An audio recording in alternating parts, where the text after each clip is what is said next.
our hearings for the second day on yesterday. We heard from different representatives of government and nonprofits on the issue of the equal pay bill. And today we're going to continue our discussion concerning the minimum wage. And the first person up is Mr. Corey Miller.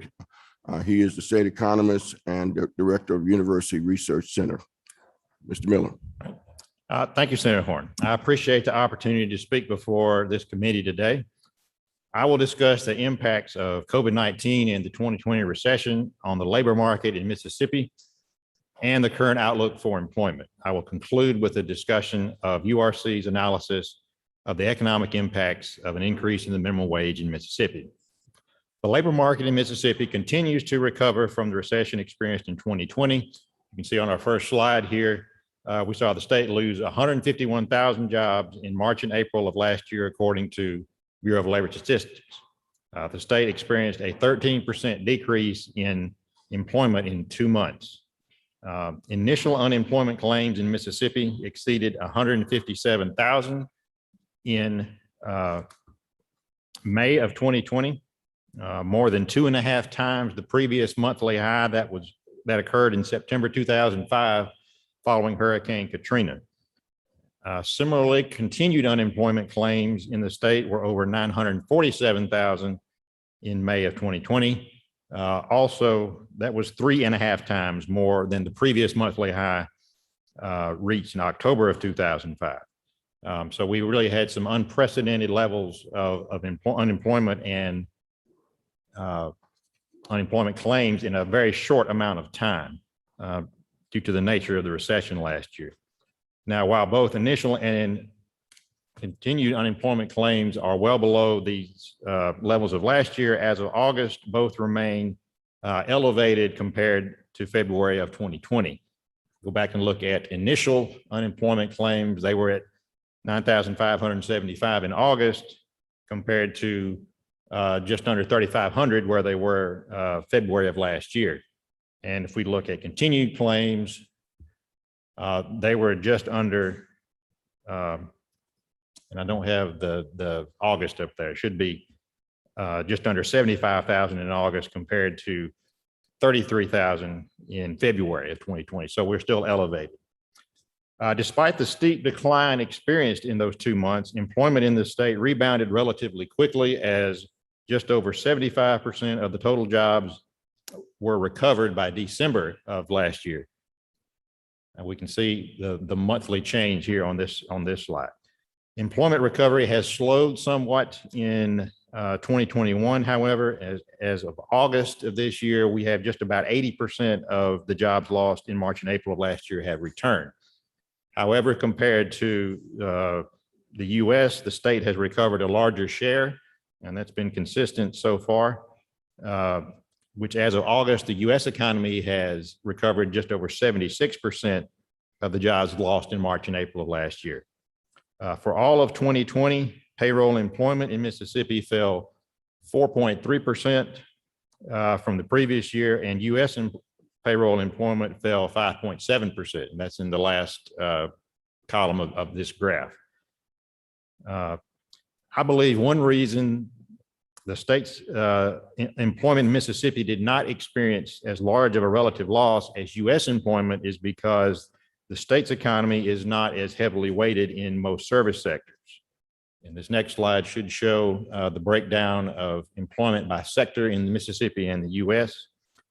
The service sectors, of course, were the ones that bore the brunt of the longer term job losses due to the pandemic and the recession, because these are the sectors that are characterized by the kinds of social interactions that COVID-19 precautions limit.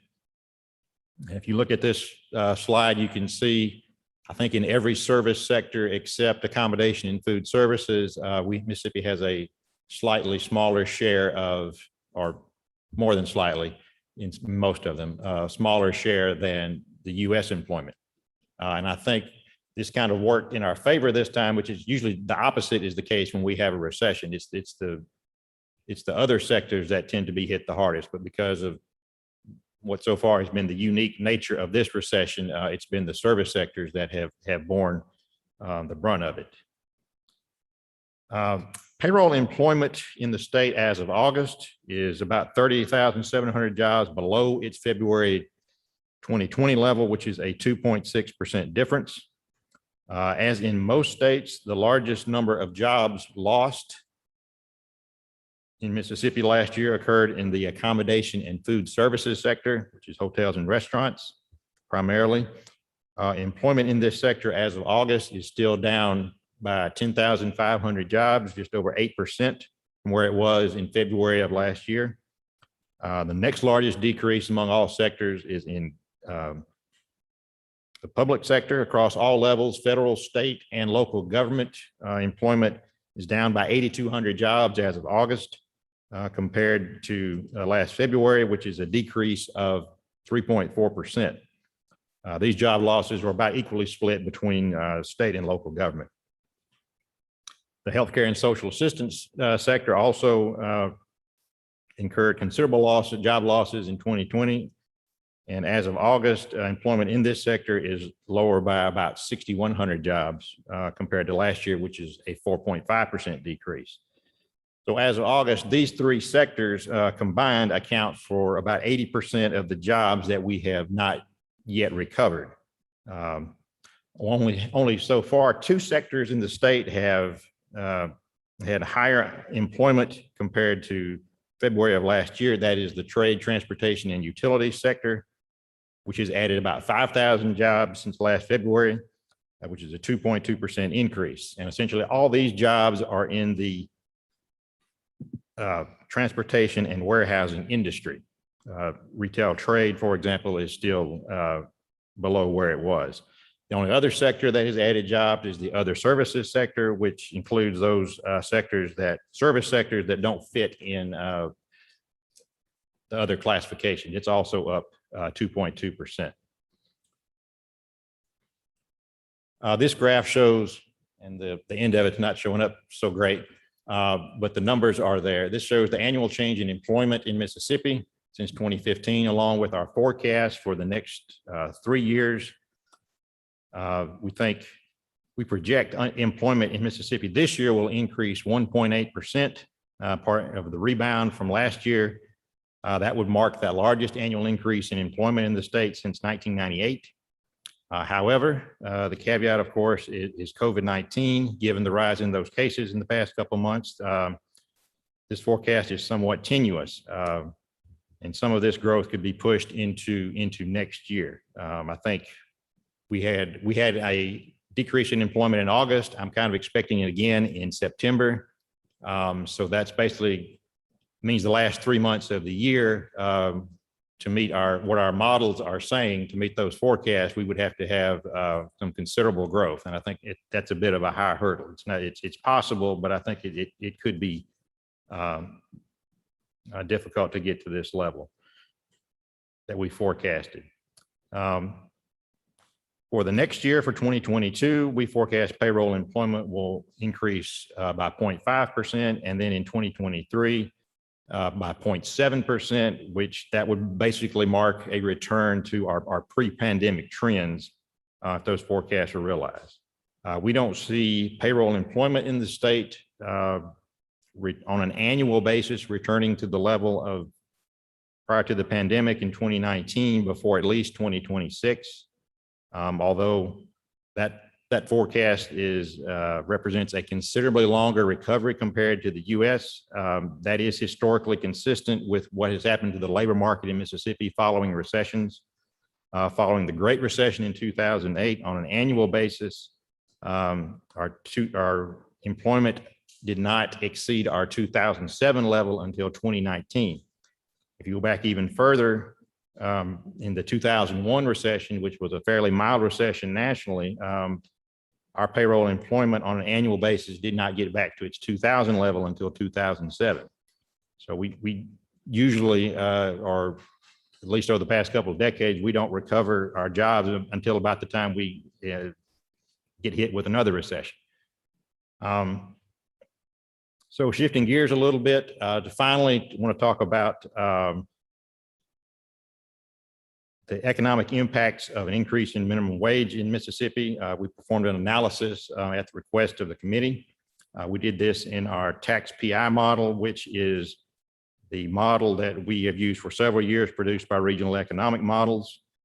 It looks at the direct, indirect, and induced effects of particular policy change and basically evaluates it compared to a baseline scenario. Basically, we let's say all else equal except this one particular change, and what will the effects of that change be. So we looked at the data on minimum wage workers in Mississippi as a starting point. We utilized data from 2019 in our analysis because we think those data are more representative right now than the 2020 data because of all the events that happened last year. So according to the Bureau of Labor Statistics, in 2019, Mississippi had approximately 733,000 workers aged 16 and over who were paid an hourly wage. And around 29,000 of these workers were paid at or below the minimum wage of $7.25 an hour. Approximately 14,000 were paid the minimum wage, and the remaining 15,000 were paid below minimum wage according to BLS. Based on these data, about 4% of all hourly workers in Mississippi were paid minimum wage in 2019. This share ranked third behind the 5.5% in South Carolina and the 4.6% in Louisiana among all states. As of 2021, there are 30 states in the District of Columbia that have a minimum wage that is higher than the federal minimum wage. So we looked at two scenarios.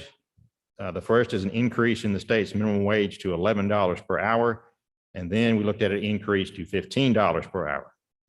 As many of you may know, the minimum wage in neighboring Arkansas became $11 per hour effective on January 1st of this year. And there are 10 states that are in the process of phasing in a $15 per hour minimum wage over the next several years. The minimum wage in the District of Columbia became $15 per hour in 2020. Sorry, Corey, would you repeat which states, how many states are raising the minimum wage? By our count, it is 10 states that are raising it to $15 an hour, and that will go out through about 2025, somewhere around there. Most of those will have it phased in.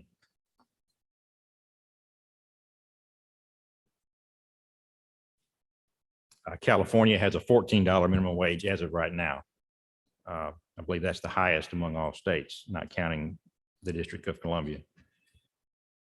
So the first scenario we looked at was the $11 minimum wage starting in 2023. We assumed that the entire increase was implemented that year.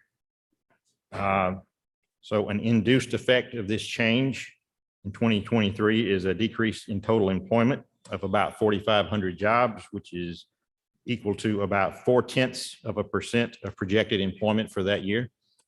And again, just want to point out in these graphs that I'm showing, it's basically showing just the change. It's not the overall change in employment that year.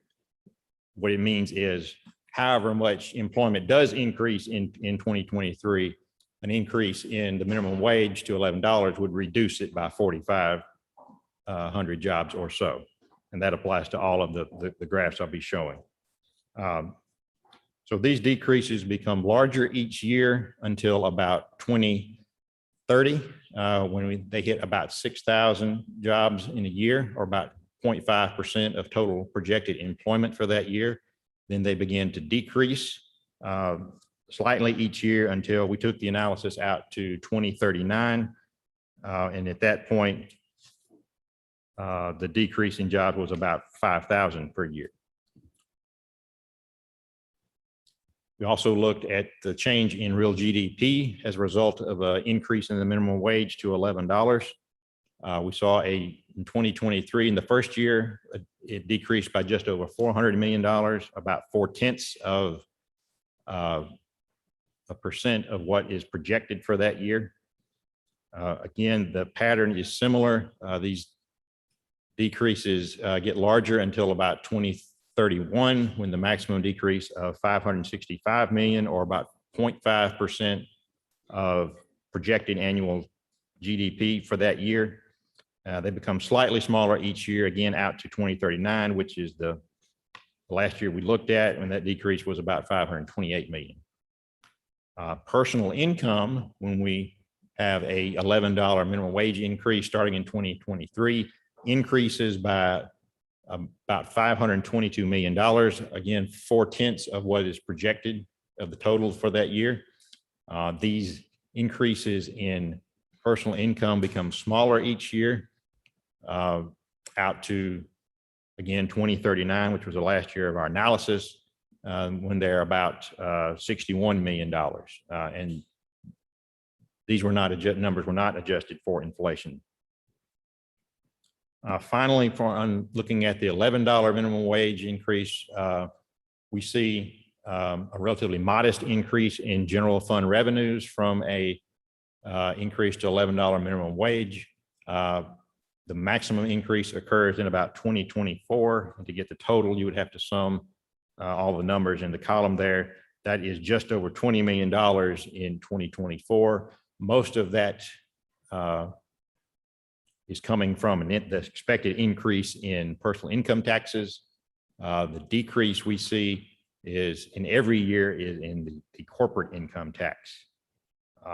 These increases in revenue become slightly smaller each year of the analysis out through, again, our last year we looked at was 2039. By then it's just over 2.6 million. So in the second scenario we looked at, which was increased to a $15 minimum wage, the direction of the results we get are similar to the $11. The magnitude just increase. So a $15 minimum wage implemented in 2023, we again assume the whole increase to $15 was implemented that year. We see a decrease in employment of about 12,500 jobs, which is about 1.1% of total employment. Those decreases in employment each year become larger until about 2030, when it hits a maximum of about 16,800 jobs per year, and then they become smaller out through the last year of our analysis in 2039. Then the decrease is just over 14,000 jobs. So the $15 minimum wage also results in decreases in annual real GDP each year, about $1.1 billion in 2023, which is about 1.1% of total projected real GDP for that year. Again, those increases become larger until about 2031, when they reach a maximum of about 1.6 billion, and then they decrease slightly each year until the last year we look at of 2039, when the decrease is about 1.5 billion. Personal income, we see relatively similar increases in personal income of about 1.5 billion in 2023, which is a 1% increase of projected income for that year. Those increases in personal income, just as they did with the $11 minimum wage, become smaller each year under the $15 minimum wage, decreasing out to the last year we looked at, again, 2039, when it was about 200 million. General fund revenues also increased modestly under a $15 minimum wage. Again, we hit the maximum increase in 2024, which is just under 60 million. Again, the bulk of that comes from increases in individual income taxes. There are some small increases in sales tax, but those interestingly become negative by about 2030. The insurance premium tax also increases. And again, the corporate income tax is negative each year that we looked at under the $15 minimum wage. So just to summarize what we found in our analysis of increasing the minimum wage in Mississippi is basically it represents a set of trade-offs. On the one hand, you see increases in personal income. When personal income increases, that should lead to reductions in income inequality. And we also saw modest increases in state revenues, particularly in the initial years of the analysis. At the same time, we see decreases in employment and real GDP for the state each year. When we looked at an increase in the minimum wage, didn't mention it. We have modest decreases in population. Those are associated in the model results with the decreases in employment.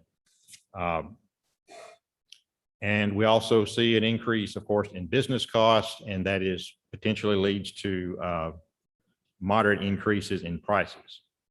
I will say that our analysis is consistent with the majority of economic studies, such as the Congressional Budget Office study from earlier this year that find increases in the minimum wage result in decreases in total employment, although incomes for individuals earning at or near the minimum wage typically increase. Now, alternatively, there are some recent studies that have found modest increases in the minimum wage may have relatively small impacts on employment in some sectors. However, I do believe because of the relatively larger share of low-skilled workers in Mississippi in our economy, I think increases in the minimum wage would likely reduce total employment in the state. So that's basically what I have. Thank you for attention. I'll conclude my remarks and be glad to take any questions. Thank you, Mr. Miller. I have a couple of questions. What accounts for the decrease in employment and the decrease in the gross domestic product? If more individuals are being paid a higher rate, you would think that you see an increase in the GDP. And why would it necessarily cause a decrease in employment?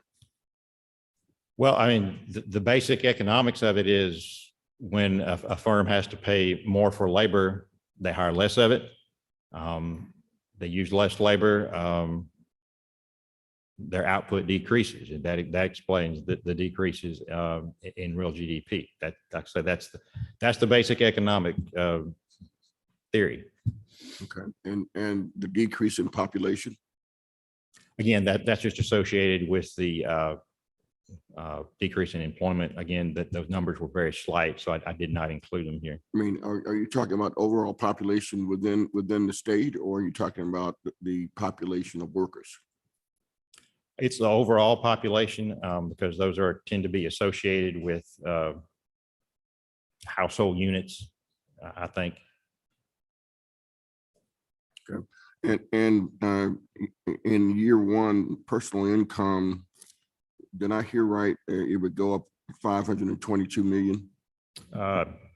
Yes, sir. I believe that's correct. But in successive years, we'd see a decrease in that dollar figure. Yes, sir. I think that's the $11 minimum wage, Right, 522 right. million. And I think we see in all of these graphs that they tend to hit a maximum, and then as the market adjusts over time to that shift in the wage, then those changes kind of balance out after a while. So year one of an $11 an hour increase would yield a $522 million increase in personal income, and in year one of $15 an hour, 1.2 billion. Yes. Okay. I'm sorry, 1.5 billion. Yes, 1 point. One more. Yes, 1.5 billion. Okay. Questions from the committee? Senator Williams. Thank you, Mr. Chairman. Thank you, Mr. Miller, for your presentation. It's very thorough. Just a couple of questions back on the minimum wage. You said that 19 data shows 15,000 people making less than minimum wage. Who is that? I believe that is probably restaurant workers. I mean, it doesn't specify in the Obviously, data. it's legal. I Yes, mean, yes, it's not. okay, It's right. not under the table or anything. If we go to an $11 minimum wage, do you know how many people that will impact? Obviously, we have 29,000 at or below 725, but that variance, that universe is a little larger. We did make some assumptions that wages near that wage would also increase. And I don't have the specific numbers, but we did assume that increases would occur for all wages up to $10 an hour. and smaller increases out through about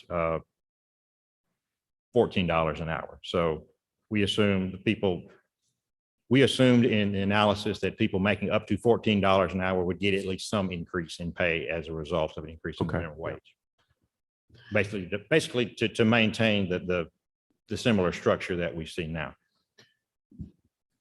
Is there any data that speaks to this universe of people that would be effective, the employees, by increasing minimum wage, the demographics of the businesses? What are the size, you know, the large companies, small companies, mom and pops? Is there any data that kind of speaks to that correlation? We didn't focus on that, Okay. but I would assume there is some data that would specifically look at businesses. Basically, all we saw was the overall cost, and that was kind of the way the modeling handles that. It models it as an increase in cost to firms in the state. Okay. Thank you. One last question. Would it be possible to get an electronic or hard copy of this presentation? Yes, It's a lot of meat in there. We're going to post it all to our website. Thank you, Mr. Miller. URC. Thank you, All Mr. right. Chairman. Did you say posted to our website or? Our URC, our website. Okay, we'll, Ms. Mercer will try to help. Okay. You already have it? Okay. So it's on the Senate website right now. Any other questions of the committee? Yes. Senator Frazier. Yes, sir. Thank you kindly for your presentation. In doing your analysis, did you factor in the use of technology in terms of reducing employment? Because when you go to, let's see, Home Depot or some of the supermarkets, they're using technology to reduce cashiers. We go to some of these warehouses, they're using technologies to reduce the use of employers. Mhm. Did you factor it in your analysis? I mean, we didn't get down to that specific level at an individual firm level like that. As far as what their technology is, we just kind of looked at everything in the aggregate. I mean, I would very much assume that the model accounts for those type of shifts because it's continuously updated with latest data. So I would think that type of move to technology is accounted for, because a lot of times what we see, what you're talking about is when we have an increase in labor costs, they spend more on capital, which is what that technology would be. And it tends to be vice versa as well. If more increases in cost of capital than relative to labor, then we might see more labor increase. But yes, to answer your question, I think we did account for those changes. So that will account for part of the decrease in employment as opposed to just that increase in minimum wage. Can you repeat that? I said that use of technology will account for part of that decrease in employment as opposed to put it all on the use, the increase in wages. Well, there are effects of increasing that minimum wage. It makes those technologies like you were talking about relatively less expensive, so that there's a shift to some of those technologies like you were talking about that leads to the decrease in employment. Thank you. Okay. Mr. Miller. Yes. Did I hear you correctly that there are 733,000 workers in the state that are at or below the minimum wage? There are 733,000 who are paid hourly wages according to Okay. BLS. And do you have a number as to how many of those are right at minimum wage? According to their data, I believe around 14 or 15,000 are minimum wage. Again, that was as of 2019. Those numbers dropped considerably in 2020, so we did not use the 2020 data because we didn't think that was reflective of a normal economy. So that's where we're getting the 4% number from. Yes. Okay. All right. Thank you very much. All right. Appreciate your Thank you. testimony. And as we mentioned, Mr. Miller's presentation can be found on the Senate website. Thank you so much. All right. Our next presenters are Ms. Jackie Turner, serves as Executive Director of Department of Employment Security, She's joined by the General Counsel for the agency, Mr. John Garrett.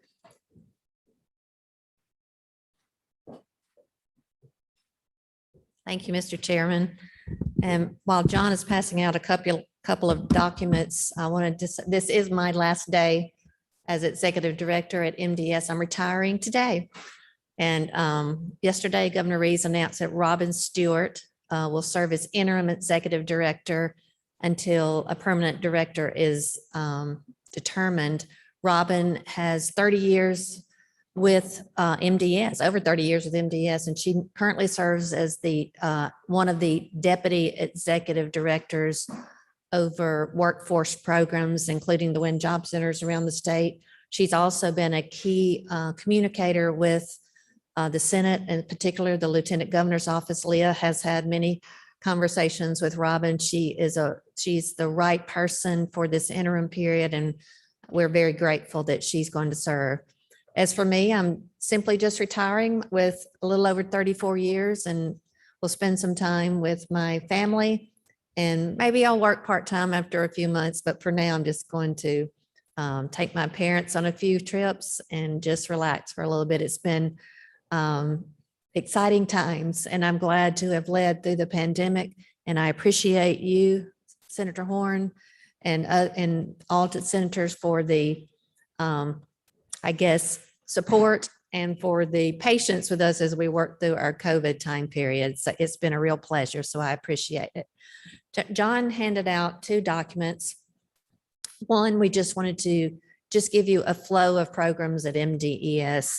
Of course, if you all, just to remind everyone, we are federally funded at MDES, and we have major programs such as unemployment insurance program, and many, many workforce programs. So we're all about getting people back to work, getting people trained so they can take on higher paying jobs. We have training dollars that go to our 4 local workforce areas. And that is one of the sources of training dollars in Mississippi, what we call the WIOA funds.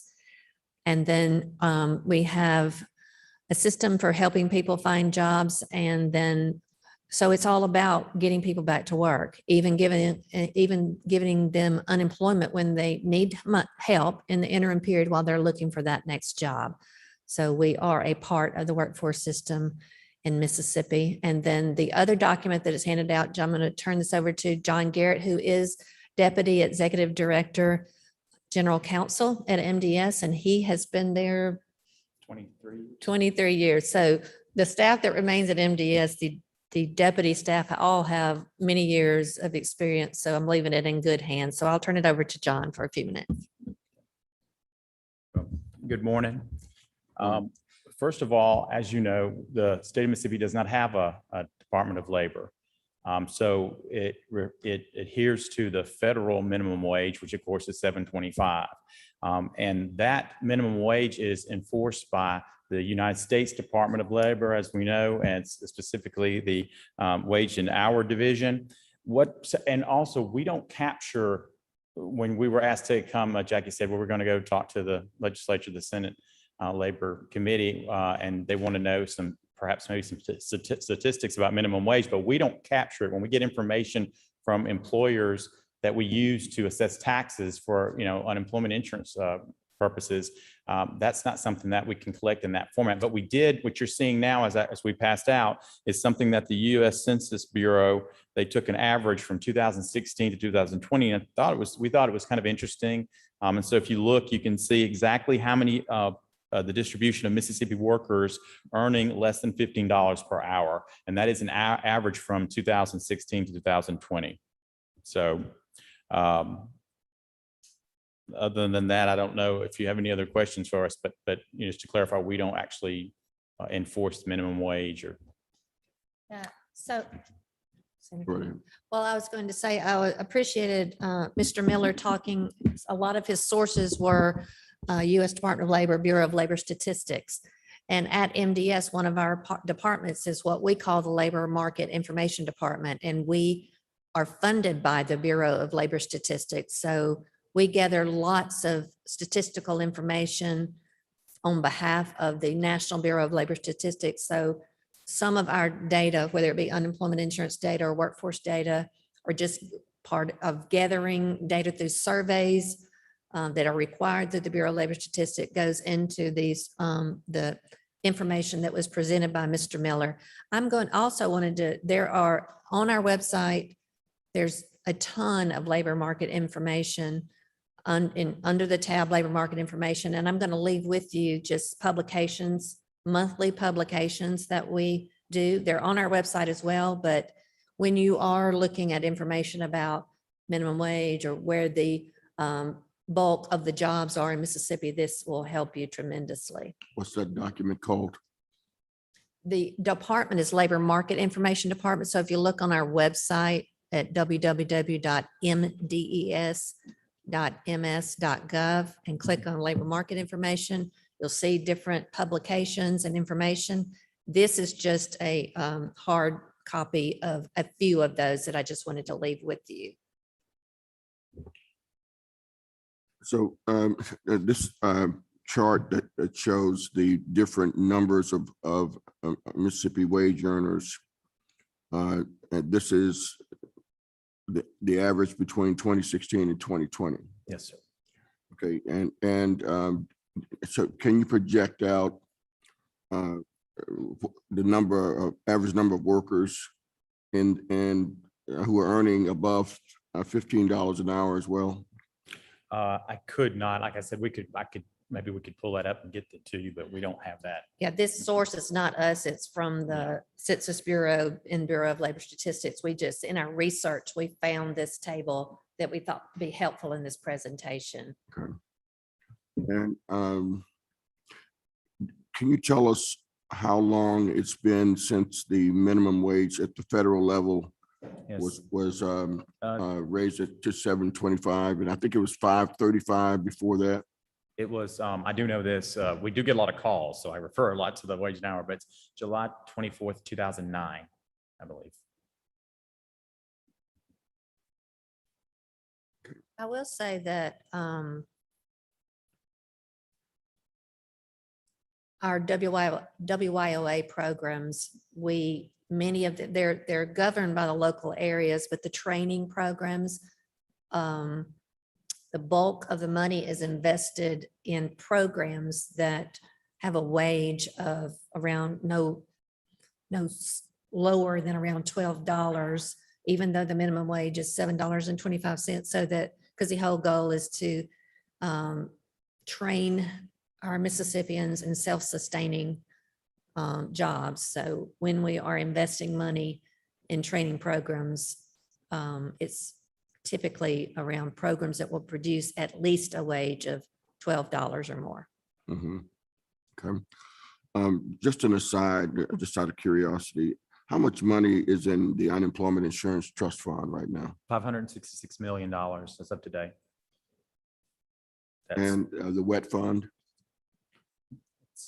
The wet fund, I don't know the balance, but of course it earns about around 20 million to 21 million a year.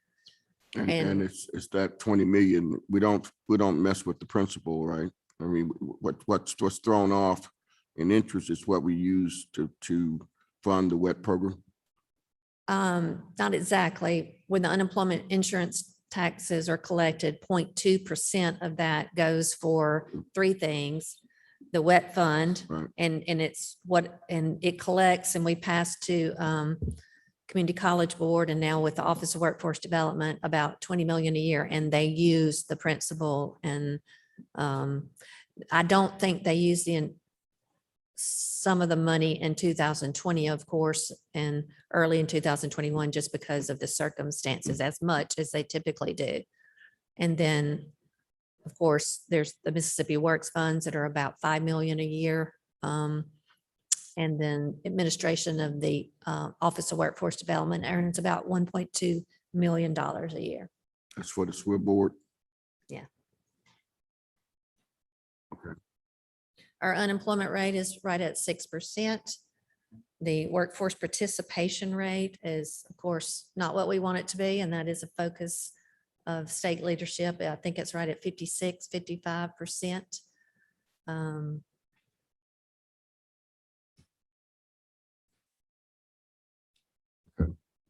And that trust fund balance, the trust fund balance was right at $706 million before the pandemic started. So we're sitting at 566 million with about almost 400 million infused into that by action of the legislature. So you can imagine what it would be and how it would affect taxes, unemployment taxes, if that infusion had not been made. So we're very grateful for that.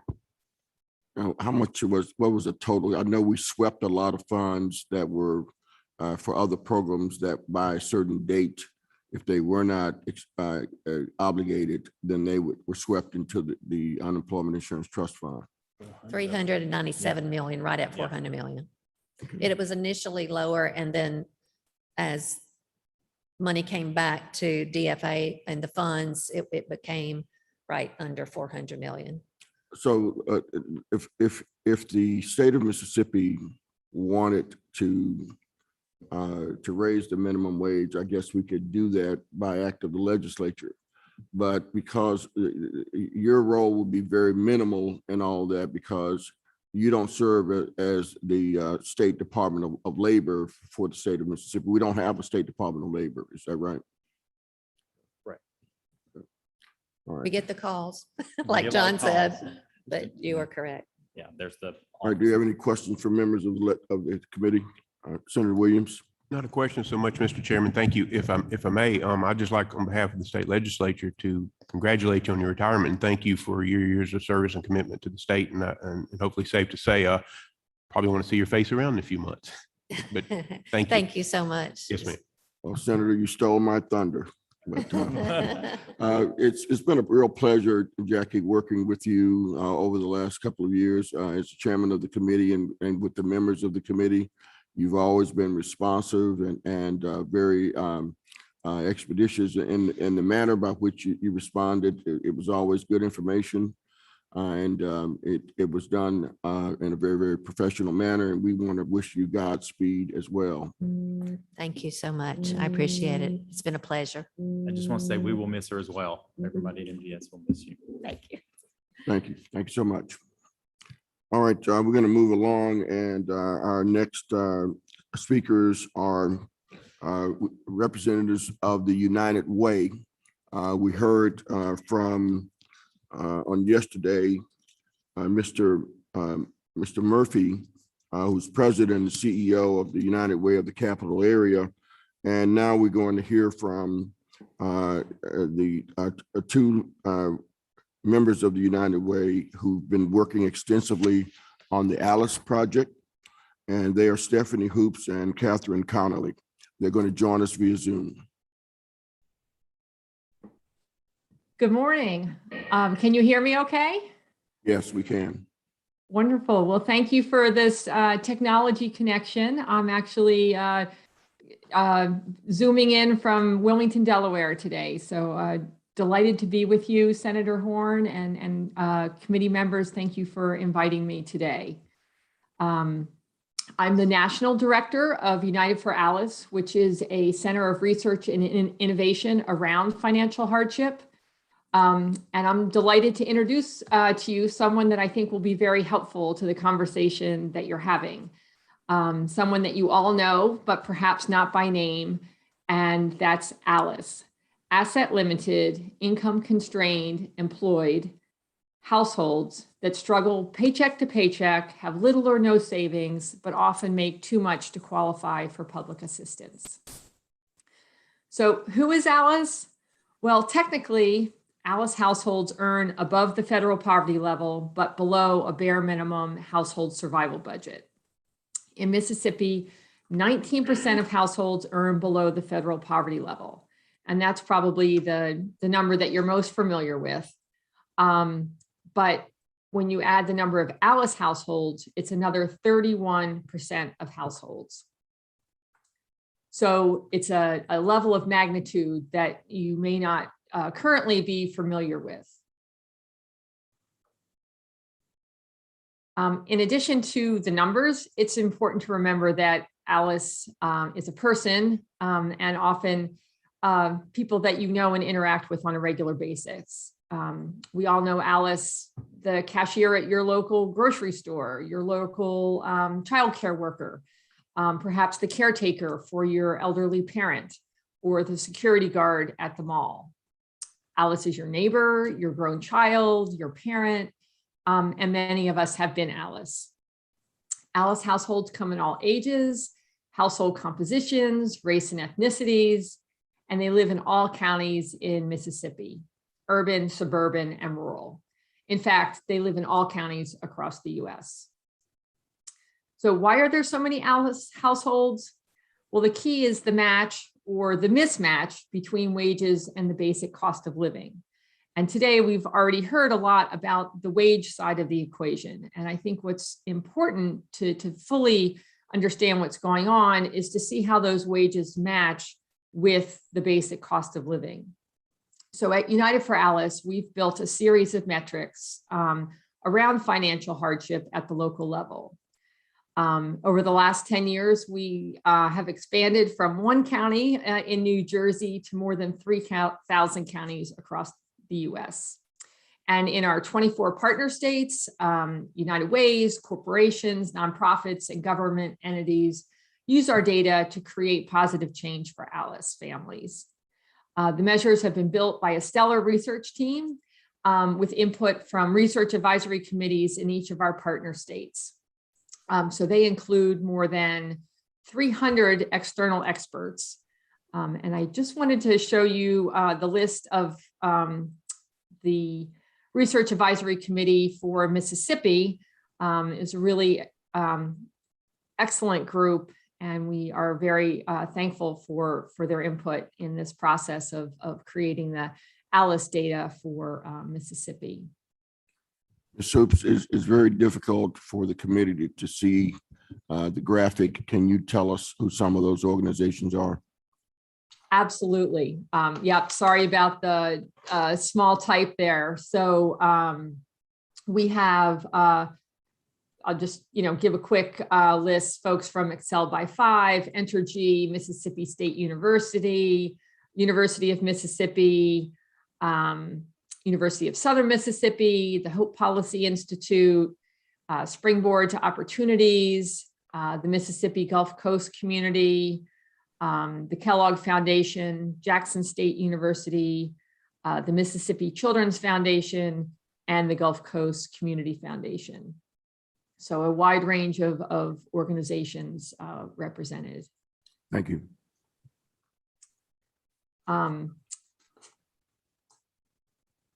So the one of the key metrics that we measure is the household survival budget.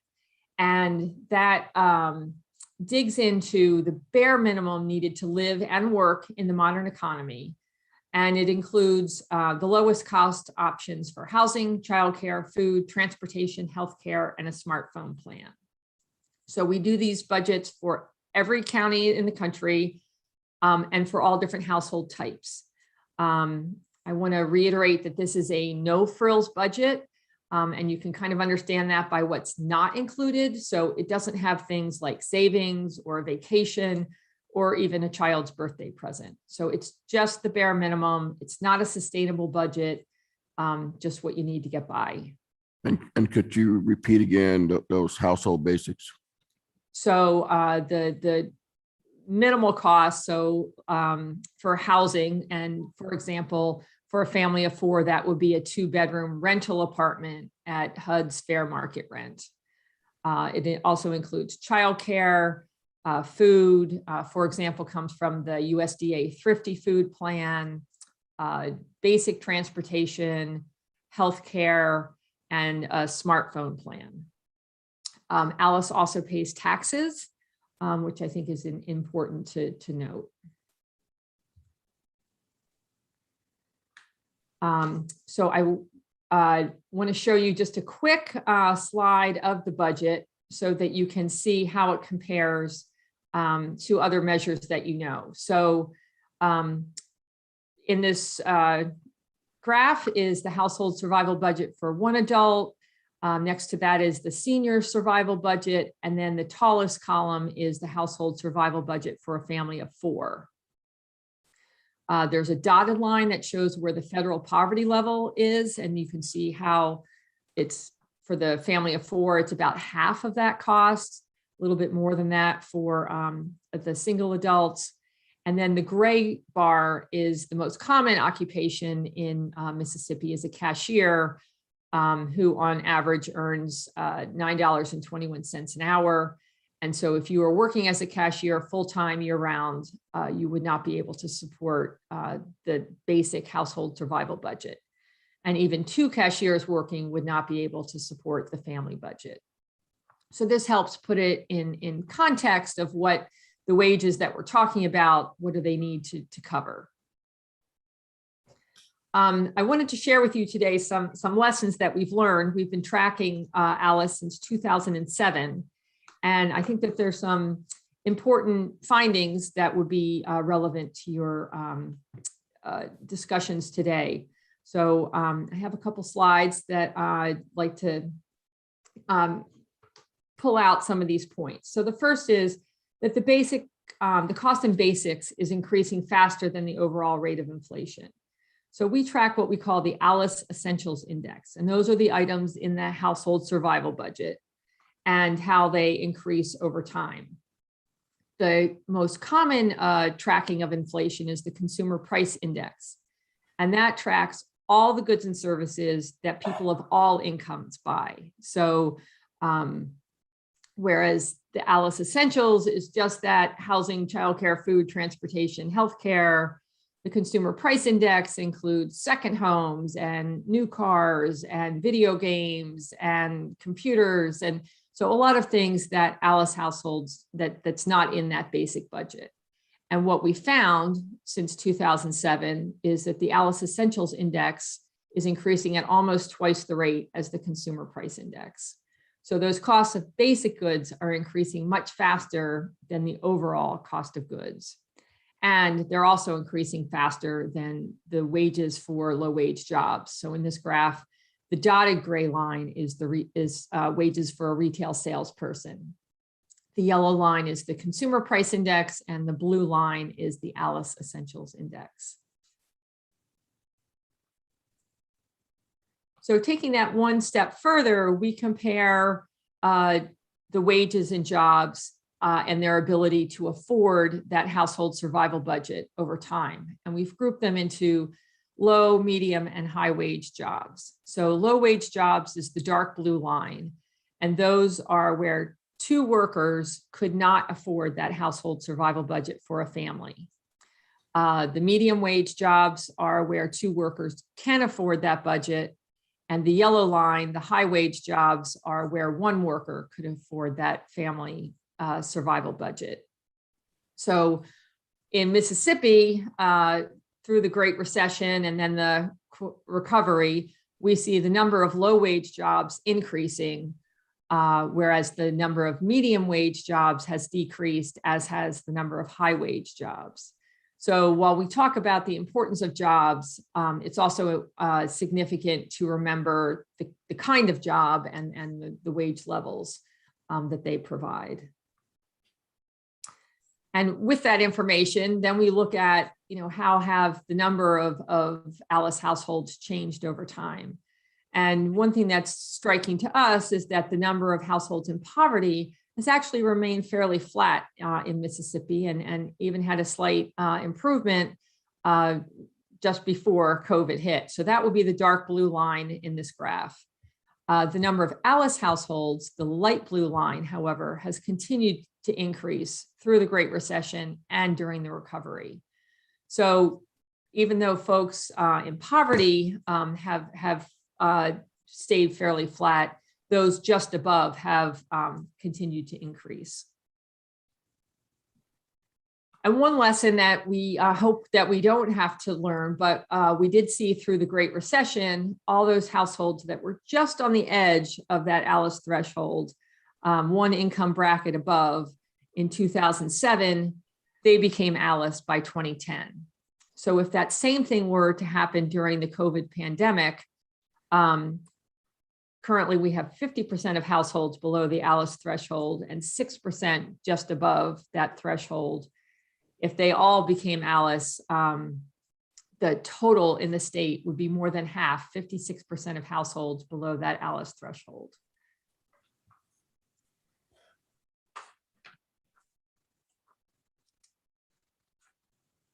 So a couple other points I'd like to pull out for the committee that I think would be relevant for your discussion are that ALICE workers play essential roles in our state economy, building and repairing our infrastructure, educating and caring for our past, current, and future workforce.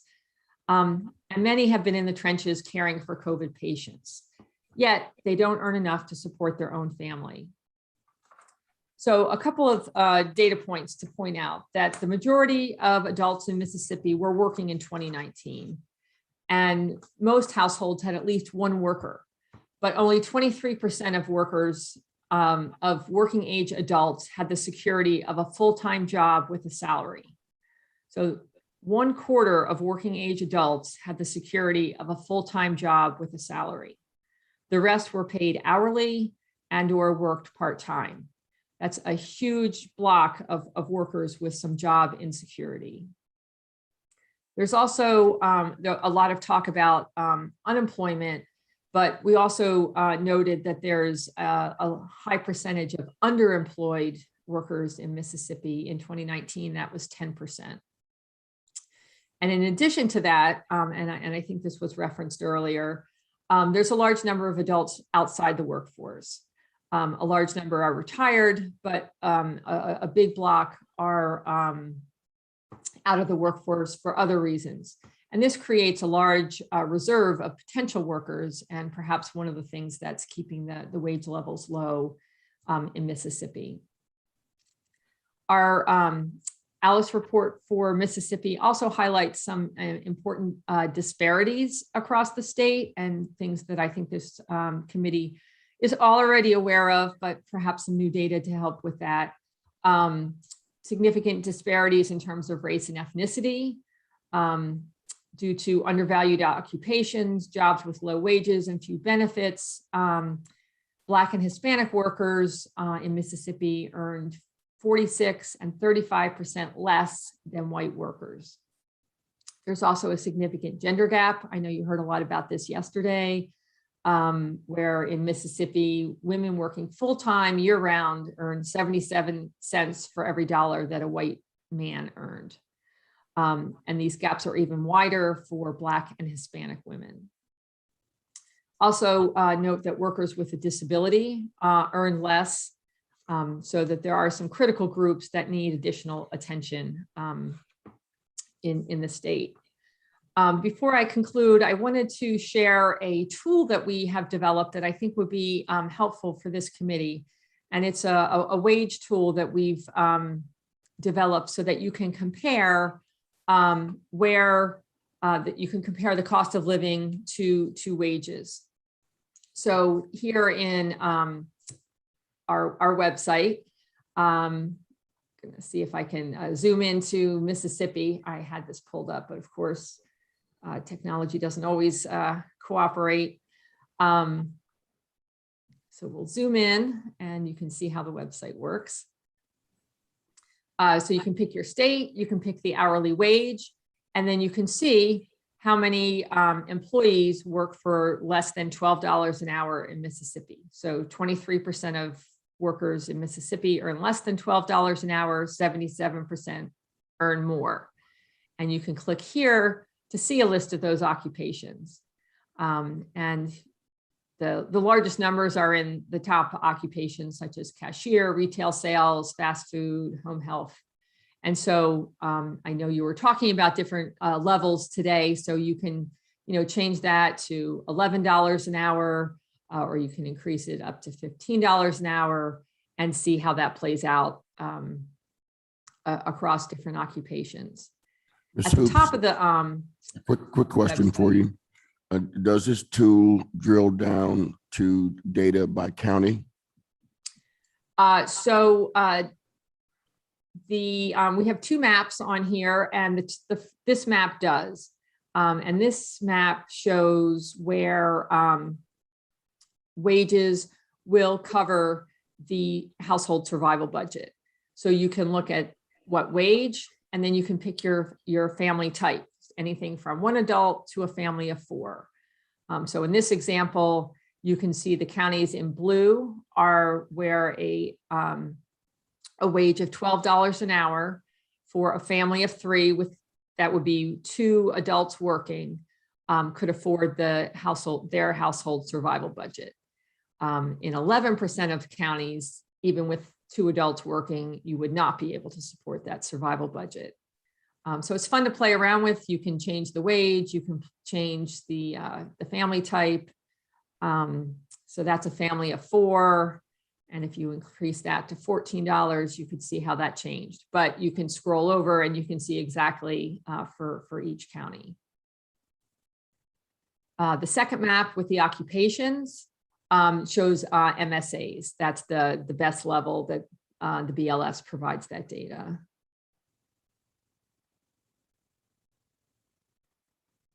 Any other questions on the tool? No, it's actually very good for the members of the committee. Unitedforalice.org/wage-2 is where we can access this tool. And it provides a lot of data. We're just looking at it online here. We can see it's a very, very useful tool to try to get where a person can get a sense of what's going on in their respective counties. So I think it's important additional data. It also shows that it's complicated. There's not, oh, if you just did this one wage, it's all problems are solved. That there's different costs of living in different parts of the state, and of course, different family sizes and combinations require different levels of income. So I just, in conclusion, wanted to share that something that we've noted across the country, but certainly in Mississippi, that the strength of the state economy is tied to the financial stability of its residents. And so when more people can participate in a state economy, there's more consumer spending, there's greater tax revenue, and there's reduced demand for public services. So ultimately, the more people who participate in the state's economy, the stronger it will be. All right, thank you. Now is Ms. Connolly also going to present, or is this the extent of your presentation? This is the extent of our presentation, and Catherine is also here. We're both happy to answer any questions you might have. Yeah, so essentially, what you're saying is that the cost of basics are going up faster than wages are, and it's tough for individuals and families to keep up. Folks can be paid above the minimum wage, but if it's not very much higher than the minimum wage, they can often find themselves in poverty. Yes, that is accurate and unfortunate, but it's a reality in Mississippi, and as I mentioned, it's a reality across the country. There is a mismatch in all locations. Well, Mr. Murphy, who presented yesterday and is director of your capital area here in the Jackson metro area, gave us some information that a person would have to earn somewhere around $20 an hour just to keep up with the basic cost of living. Is that right? Well, I think as you can dig into the wage tool, that in some places that is accurate, especially for a family of 4. In other places, the wage would not need to be as high. And if the family was smaller, it would not need to be as high. Mm-hmm. And you mentioned that in recent months, we've seen an increase in low wage jobs being created in Mississippi. Do you know what's driving that? So it's a trend that we've seen across the country. And I think as the recovery from the Great Recession, that a lot of jobs went away, and that the jobs that came back and replaced them were not the same jobs, that the economy restructured, and people who had been working at a full-time job at a decent salary suddenly were only able to find work at an hourly work, maybe in retail, and so had a significant shift in their economic status. Now, do these ALICE workers often find themselves having to depend on subsistence through other federal programs? For example, the TANF program, Temporary Assistance for Needy Families, or the Supplemental Nutrition Assistance Program, the SNAP benefit program, things like that? So that's a great question. And it's most ALICE families are not eligible for those programs. That earning above that federal poverty level, which is usually the eligibility criteria for those programs, they are not eligible. So places that would see ALICE, the kind of assistance that ALICE would get, usually the first place would be a food bank, somewhere where they didn't ask income criteria. And that's part of the struggle for ALICE households, is that they don't have access to some of the public assistance that those earning less do. And in your data collection, is there anything about predatory lending data that might be available? So in the report, there is a section on that. And unfortunately, that is a challenge for many ALICE households. They're often forced to make almost impossible choices. And sometimes to keep the electricity on and ensure the oxygen for their elderly parent continues to work, they need to take out a payday loan, and then they get stuck in a cycle of having a difficult time paying that off. So that can be a real challenge for ALICE households. So you've been doing this work all over the country and doing analysis of states all over the country. What are you hearing out there as it relates to whether Congress might take action to raise the minimum wage anytime soon? There's a lot of discussion about it, and it doesn't sound like it's going to be passed imminently, but it's for a lot of ALICE workers, it would make a big difference. Okay, thank you. Any questions from members of the committee?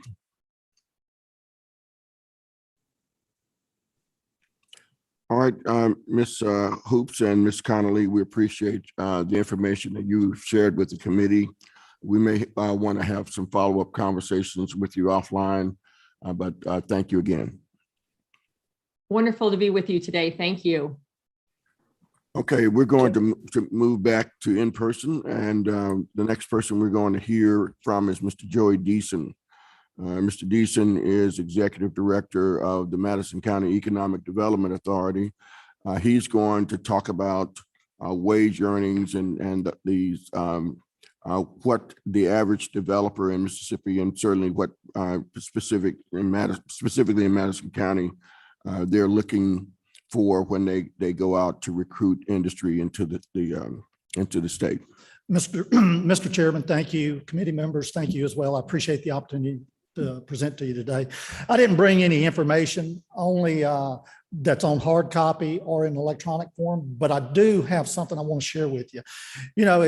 As part of my goal, and I'm going to say as part of every economic developer's goal, is to make your place a better place. Let me explain.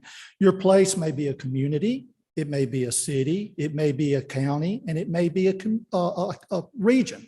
But at the end of the day, you want to make your place a better place. One of the ways to do that is through economic job growth, okay? Part of our jobs, there's two strategic ways to do this. And it's interesting, the speaker before touched on some of this that you might have heard. When you look at economics and you look at an economy in a county or a region, think of it as a ladder. And you may have heard this before, and there are rungs on that ladder. And it starts 25,000, 35, 45, 75,000, okay? Every community has information, okay? The average wages for the state of Mississippi is $39,973. For Madison County, it's $43,708. So my goal as an economic developer is when I look at that 43,708, I want to entice and encourage jobs that pay more than that, because that makes your place a better place and it lifts all the boats up. Okay. So when you look at that, you want to come in 43,000, you want to start at $24 an hour. That gets you right about $48,000, $50,000 a year. Okay. Now, somebody may look at me and go, well, Joey, you just had Amazon locate. That's the other way you can strategically increase your wages, because as new wages come in, wages on the bottom go away. That's not a bad thing. And it's very, very difficult for communities, for counties, and for economic developers to be patient. You know, everybody wants a win, win, win. Don't let companies take advantage of Mississippi. What you need to do is make sure that when you do those wins, they're strategic wins, that you don't settle on jobs just to settle on jobs. You settle on jobs that make a difference. And in part of, as I mentioned, the job that I do is to make sure that those companies that we entice pay more than the average. As of 40 minutes ago, we had 22 RFIs we've responded to this year. 22, that's the most that I've ever had at any place I've ever been in 1 year. And the year's not over. Do you know what the value of those 22 are? $10 billion. And 8,300 jobs. Some of those jobs pay six figures. Some of the categories that we are encouraging currently.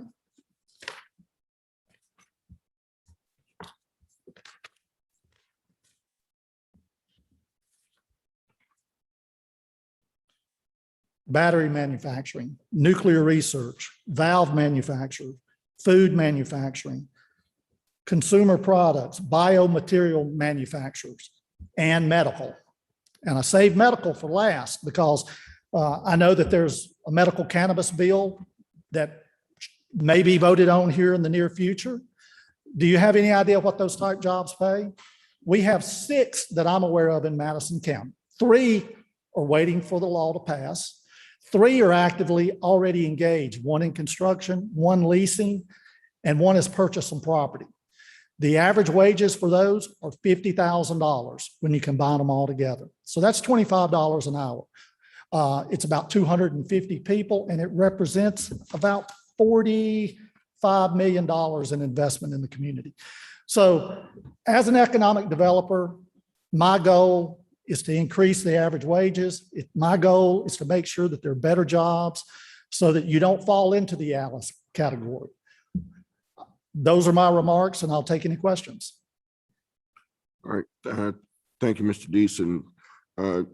So I would say that you're an outstanding developer. First of all, we're going to get that out of the way. But I would think that you are joined by other developers who also have the goal of increasing wages and creating a better quality of life for not only the company that you recruit, but the workers of that company. So my question is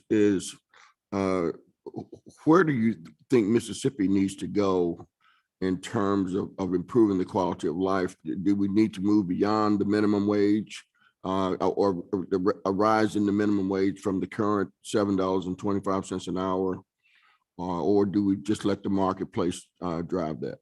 Mr. Chairman, I'm going to go back to my prior comments. Mississippi needs to encourage jobs that pay more than the average that it is today, which is $39,900.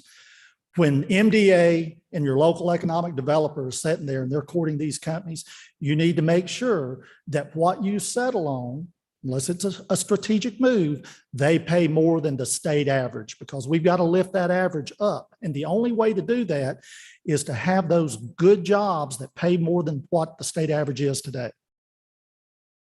Any questions from members of the committee? Senator Williams. Thank you, Mr. Chairman. Thank you for being here. Yes. 22 RFIs, that's pretty extraordinary, a $10 billion potential impact. What are the attractants that allow you to try to bring people above that average? Obviously, you're selling us against another state or another location. Come here because of this. What are those attractants that y'all possess that maybe we need to look at and model throughout the state?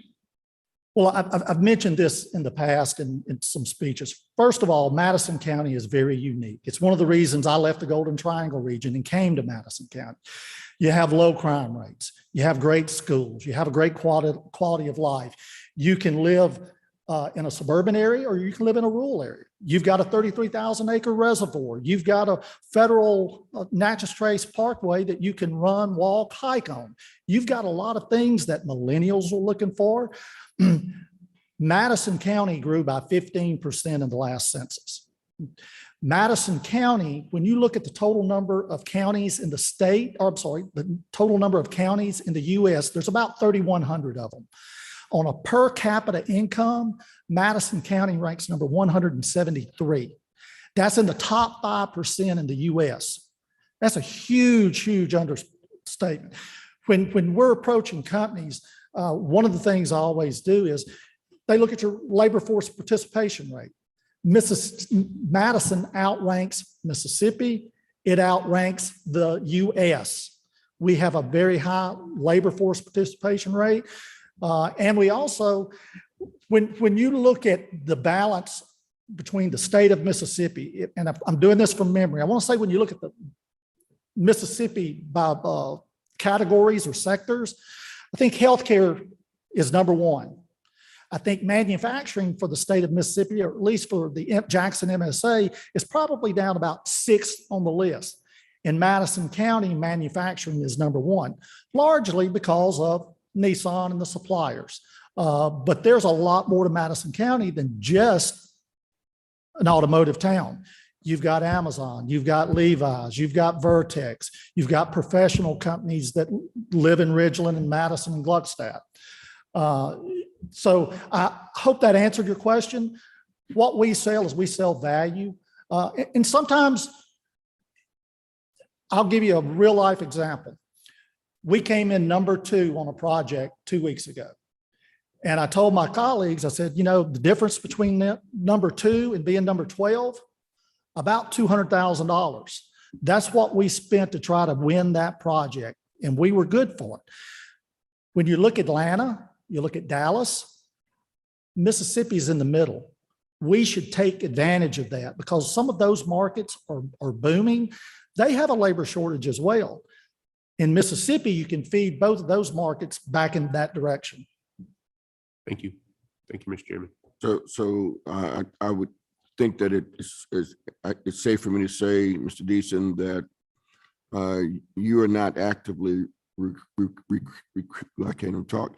You're not actively recruiting companies that are looking to employ Alice's. That is correct. And most of that is because of education levels as well. You know, that's the other thing that everybody here also should understand. There's 2 things that change a person's life in Mississippi. One is education and one is a job. Okay. My dad didn't have education, but he had a job. He had to go to Texas every 2 weeks for 30 years, working an offshore oil rig to make a living in Mississippi. Okay. I've been very fortunate. I've been able to do that right here. And it starts with an education.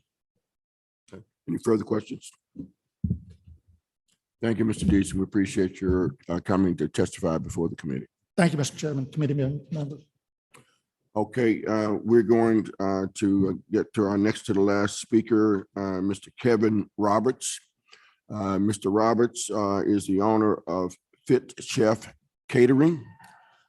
If there's nothing like truth in advertising, he's a fit chef, looks like.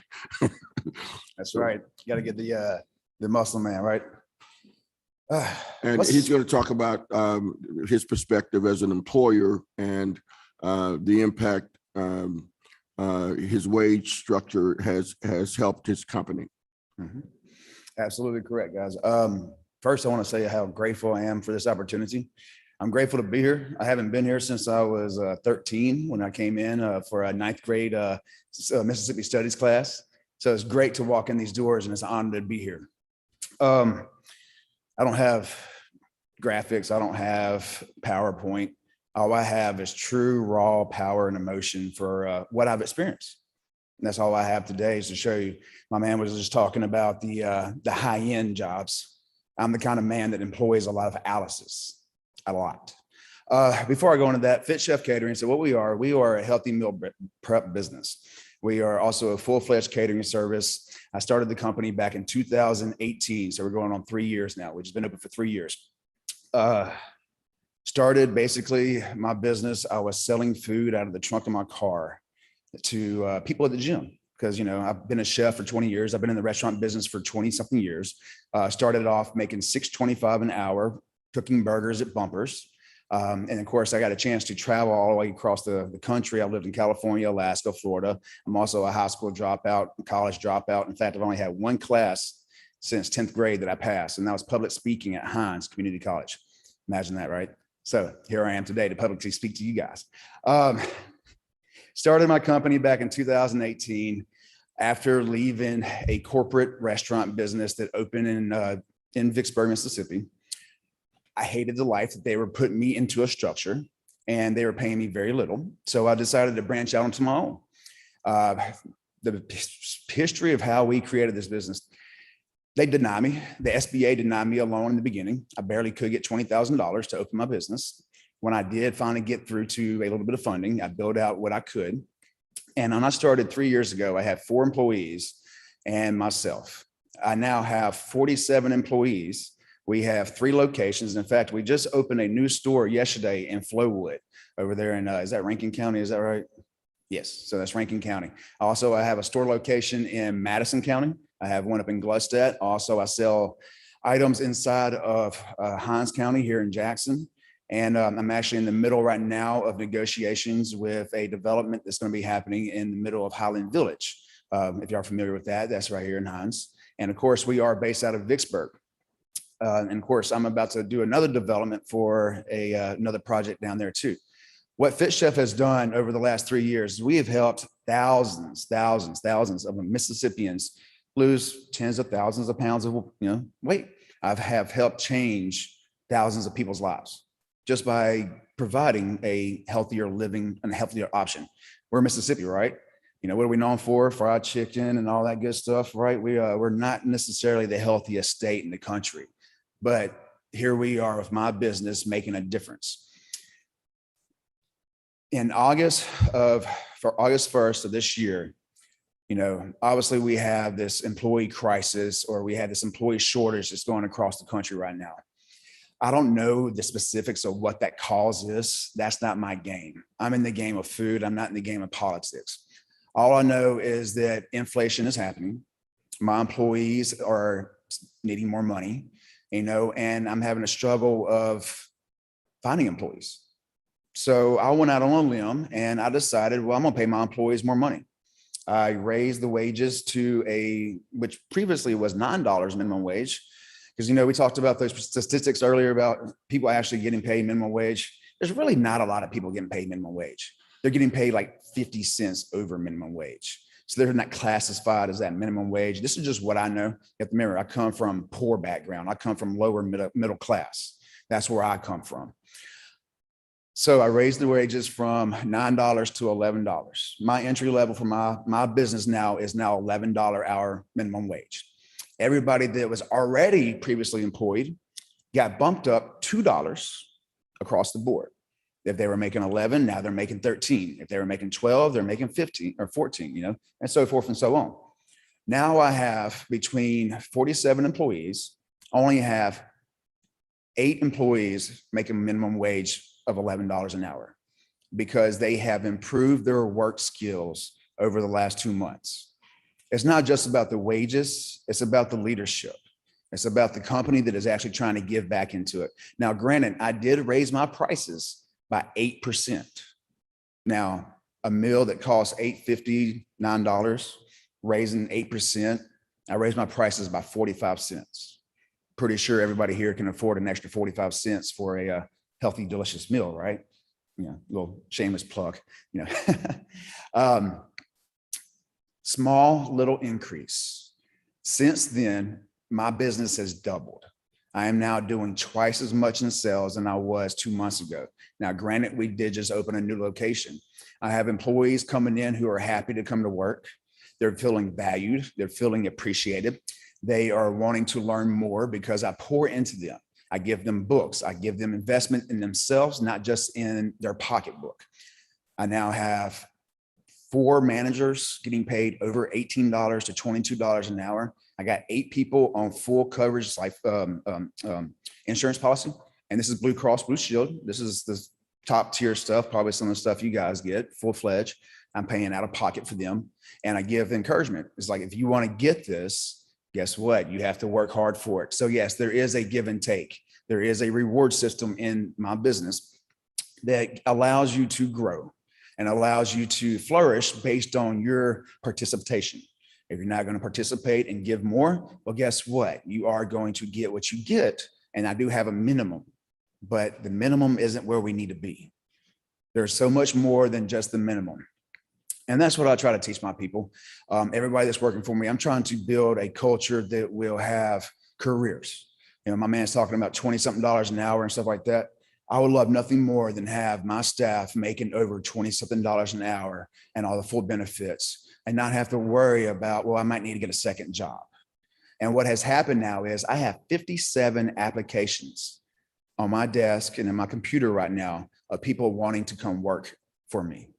All because I'm giving more, paying more, and giving a fair chance. My purpose here today is just to show you that, it does make a difference. Inflation is going to happen. Prices are going to go up.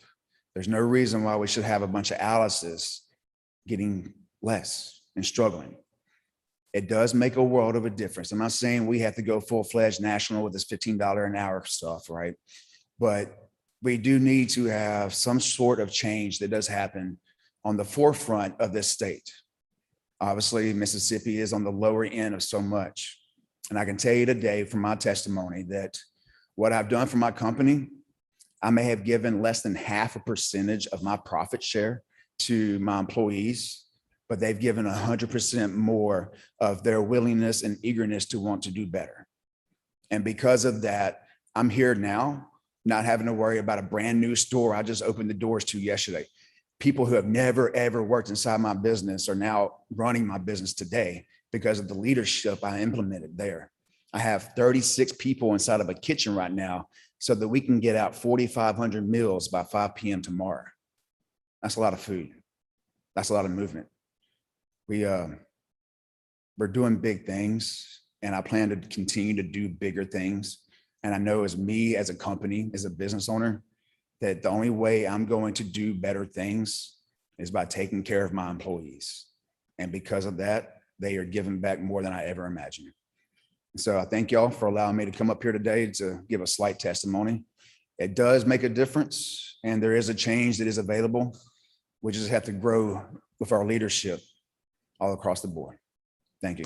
Well, Mr. Roberts, thank you. That was a great testimony of a success story of an entrepreneur who started with humble beginnings, and you're growing in what sounds like a fantastic operation.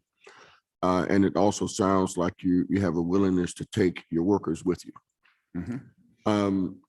Can you talk? You sort of did, but the impact of your having made the wage decision that you made, the impact it's had on your workers in terms of morale, absenteeism, productivity, and so forth. Yeah, absolutely. And I guess I should have made that point too. A couple of weeks ago, and I think the reason why I'm here is because I made a post on social media that went viral. I ended up having multiple national known, publications, publish articles about me. People that, such as Upworthy has like 15, 12 million followers, Board Panda, these other, these are big followings, right? Because of the increase, I have less call outs. I have less people clocking in late. I have more understanding of what the job needs to be done. The overall morale, I can show you on video camera right now as they are in there working harder than you could ever imagine. Because I mean, it's in the kitchen. I mean, I don't know if you ever worked in a commercial kitchen before. It's hot, it's sweaty, it's horrible. I mean, the most lowest paid people in this state are restaurant workers across the board. And there's going to be a drastic change in how we eat. But my guys, my girls, they are killing it. Like I said, they are happier. I've had people, doing physical things. We have a gym workout program that we do, a Fit Chef boot camp. I have 4 people that show up for that 6 o'clock every morning and then do an 8 to 9 hour shift. We have company parties and events. Overall, man, they're great. They will tell you that they love working for this company, all because of not only giving them more money, but proper leadership. And how long has it been since you made that decision about the wages? Started August 1st. So tomorrow will be October 1st. So it's been exactly 2 months. My profits are even higher than they were 2 months ago, by the way. And did you give it the average the profile of your average worker? I'm sorry, what? Can you profile your average worker? Who are they? They are going to be your Alice's. They are going to be couple moms, couple dads, single, young, poor. I got a strong background of a lot of African-American young ones that are trying to get off the street too. I have a couple of convicts. I have basically your lower end of this state is who I have. And then of course, also I have a daughter of one mayor locally, but she's doing great stuff. And you've been able to do this by sacrificing 0.5% of your profits. Yeah, 0.5%. I'm not greedy. You got to remember, I come from poor. I know what it feels like to make $6.25 an hour and scrape pennies and quarters out of my sofa seat so that I can go buy a piece of bread and some sandwich meat. I know what it's like to have to walk and ride a bicycle to work. I know what it's like to run a restaurant and getting paid $9.50 an hour to run a restaurant because somebody was more greedy than I am. Thank you very much. Any questions from members of the committee? All right, thank you so much, Mr. Roberts. So much, guys. Thank you. Testimony. And I'm going to get on that diet that you're on because I want to look like you. All right, our final speaker for today is Mr. Pat Fontaine. He's executive director of the Mississippi Restaurant Association. It's so good to have you here, Pat, and we'll have you come in your own way. Thank you, Mr. Chairman and members of the committee.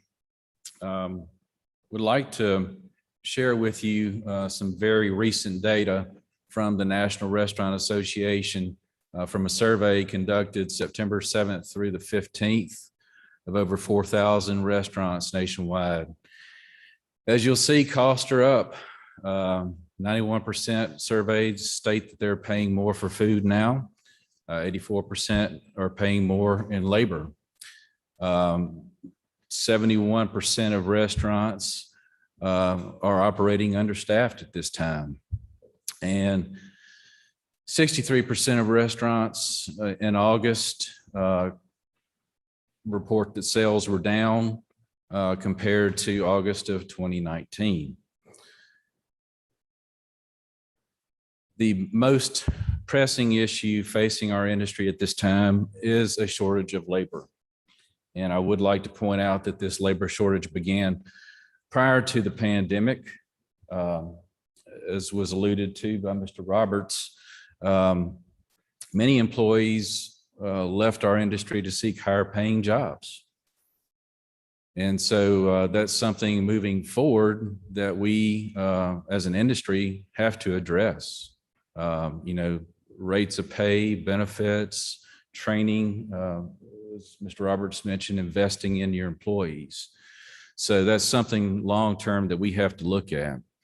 Now, COVID exacerbated this shortage primarily from stimulus payments, unemployment benefits, and other financial aid available.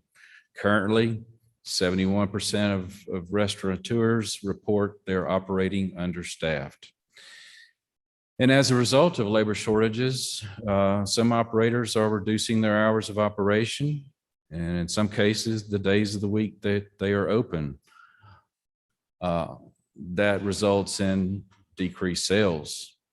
In an attempt to get employees back, we've seen increased wages, offering much higher starting wages, signing bonuses, 90-day bonuses, and benefits packages that have been unprecedented in our industry, which include some health insurance, some retirement matching, and actually paid vacation. Now, according to the U.S. Bureau of Labor Statistics, average hourly earnings in the leisure and hospitality industries increased by 12.77% in the past 12 months. And that's an average of $16.60 in August of this year compared to an average of $14.72 in August of 2020. Many local operators, and I did a little informal polling, now offer these range of wages, front of house. Of course, servers and bartenders with the tipped employee wage are at $2.13. But with tips, and of course, minimum wage is guaranteed by the employer. But in most cases, a tipped employee is earning well over minimum wage. And in the fine dining segment, it's been reported that when you take into account tips, they're earning around $25 an hour. Hostesses from $9 to $16 an hour, $9 to $16 an hour. Your back of house, your chefs, your line cooks and dishwashers, they're earning anywhere from $9 to $20 an hour. One thing that was pointed out is that the starting wage, nobody reported less than $9 an hour. What are the future implications? You heard discussion earlier about a federal increase. The National Restaurant Association Government Affairs team has indicated that in this current administration, we are likely to see an increase. It was almost included in the Rescue Plan Act, but of discussions held with senators and representatives there by the NRA team, no one is going to oppose an increase. The question is when and how much. The minimum wage increase, though, affects all employees. So even those who are making more money by virtue of their skills or seniority. So it's not just increasing that starting level, but if there's an increase, your line cook that's been with you for 10 years is going to expect that same increase in his wages. Another issue that was pointed out in that infographic, food costs are continuing to rise. The USDA predicts by the end of this year that beef will have increased between 14 to 17%. Pork will have increased 18 to 21%.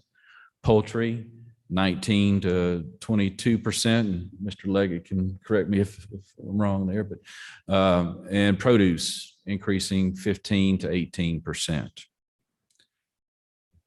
So with increases in prime cost, and prime cost are your food and labor cost, operators have no other alternative than to increase their menu prices.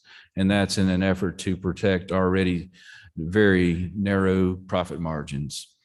According to Compass Restaurant Consulting and Research and their August 2021 publication, menu prices have already increased 4.4% over the past 12 months. So with these increases in cost, increases in menu prices, what are the impacts on our industry? We have other inflationary pressures being exerted upon consumers now. You're seeing gas prices rise, cost of other goods rising. that results in a decrease in the frequency of families dining out. That results also in an overall decrease in sales for restaurants because it's not only decreasing the frequency in which they dine out, but it's also when they dine out, the choices that they are making are subject to budgetary constraints. So a family going out for steak may have to settle on pizza. So you see those happening with sales. Ultimately, some operators will not be able to survive the decrease in sales. I had a member in the Hattiesburg area, operated for almost 6 years, closed their doors at the end of July. And discussing it with them, their model was based on table service. They could not pivot to try and make up for the lack of sales and takeout and delivery, but they could not find enough employees to work. So they were limited in the number of seats that they had available.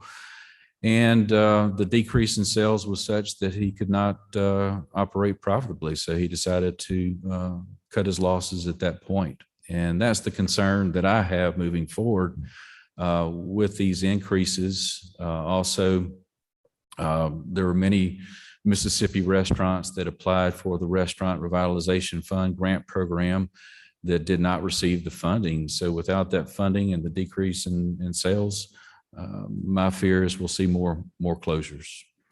And those are my remarks. And if there's any questions, I'll be happy to attempt to answer. Thank you, Mr. Fontaine. I want to follow up with you about one of your last statements. Folks who were in line to get support from CARES or the American Rescue Plan, they applied and didn't get it. What were some of the reasons they weren't funded? Well, with that program, if you remember, the first 21 days of it were open to specialty groups, women-owned businesses, veteran-owned businesses, minority-owned businesses. Also, there was only $28.6 billion allocated to that fund, and that's for the entire nation. And everyone knew that money would go very quickly, and it did. I think they Ran out of money. They did. They did. And there's already legislation that has been proposed to refund it, but we're kind of at a stalemate.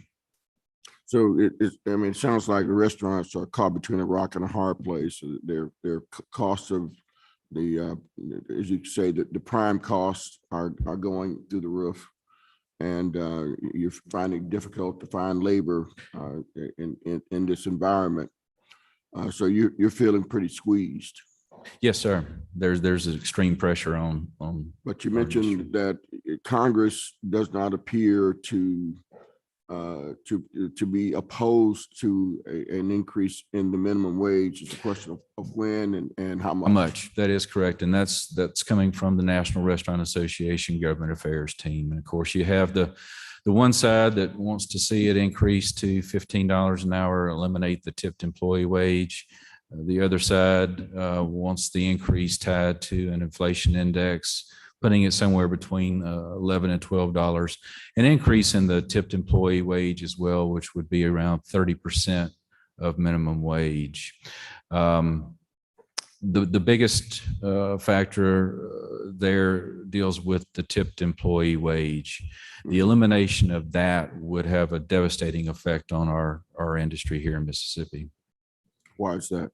Simply because the employers relying upon the tips of their customers to make up for that difference. Mm-hmm. And so if it's eliminated, the tips would go into a pool and be spread out. There are many different scenarios of how, if you eliminate the tipped employee wage and everyone's, receiving a level wage, in some instances, and there are some states that have eliminated it, and tipping was somewhat curtailed. So yes, there are many different ways to distribute tips at that point. All right. Do you have any questions from members of the committee? All right, Mr. Fontaine, any final remarks? Just as I've always ended with interviews, everyone's aware of the labor situation, and when you're dining out, just we ask for your patience and understanding. I want to, before you go, there's been some thought out there, and it might have even impelled our governor to curtail the unemployment benefits earlier than sooner than when they were actually going to run Yes, sir. out. Yes, sir. Do you feel that had an impact on your labor shortages, folks getting the unemployment benefits? I think it was a factor. To what degree, I don't have any data to support that, but it certainly was. But there are other factors out there that have prevented people from returning to work. There's still a lot of financial aid that's available that some people have taken advantage of, but also there's fear of the Delta variant.